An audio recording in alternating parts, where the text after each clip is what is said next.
सुरक्षा एजेंसियों को लगता है कि जो रोहिंग्या यहाँ पर बसे हुए हैं वो कहीं ना कहीं उनके लिए खतरा पैदा कर सकते हैं।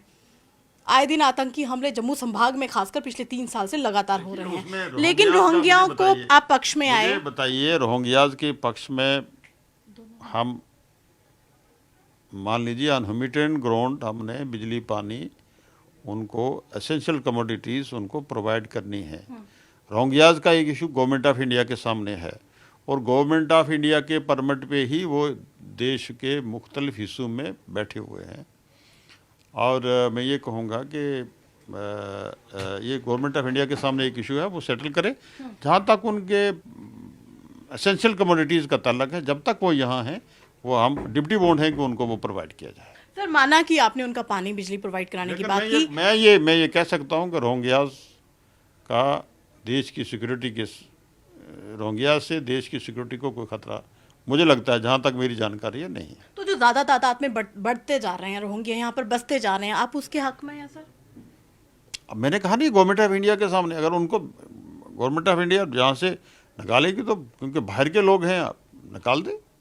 सर जब तक रोहिंग्या यहाँ तक बस रहे हैं तब तक ठीक है, लेकिन अब रोहिंग्या की जो लड़कियां हैं वो 150 से ज़्यादा लड़कियां जम्मू संभाग में यहाँ के लोकल लोगों से शादी कर चुकी हैं। अब उनके बच्चे भी हो चुके हैं, उनके पीआरसी सर्टिफिकेट भी बन चुके हैं। तो ऐसी बढ़ती तादाद को तो रोकना पॉसिबल नहीं है। ऐसे बहुत से लोग हैं।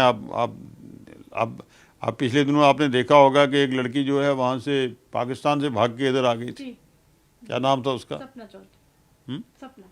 नहीं, कुछ और नाम था उसका, जो यहाँ बिहार के किसी वहाँ शादी कर ली थी उसने, और यहाँ की एक हमारी लड़की भाग के पाकिस्तान चली गई थी।